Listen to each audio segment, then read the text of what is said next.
In this guide, I'm going to show you how you can edit your profile on X. Before we do get into this guide, make sure to like the video and subscribe to the channel with all notifications on. It really does help the channel and it lets us know that you want more content like this. We'd greatly appreciate it. And if at any point throughout this guide you had any questions, just ask them down in the comment section below and we can help you out further. I'm going to be doing my best to reply to every single comment down there. Now, first things first, open up the app and then go ahead and tap on your profile icon. Select profile just like so, and it's going to take you to a page that looks like this. And you need to find the edit profile or pencil icon up in the top right. It's going to immediately, once you select it, pop up with a page that looks like this, where you can change your profile picture, your banner, you can change your name, bio, location, website. There's a bunch of different stuff on here. You can also switch to a professional account as well.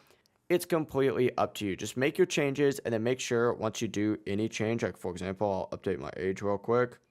Once you go ahead and do that, simply go ahead and hit save. And after you hit save up in the top right, you'll notice that it is now updated. That is the full process. It really is as simple as that. If you guys had any questions, ask them down in the comment section below and we can help you out further. I'm going to be doing my best to reply to every single comment down there. Before you do leave this guide, make sure to like the video and subscribe to the channel with all notifications on. It really does help us out. Let us know that you want more content. Have a great rest of your day though. Peace.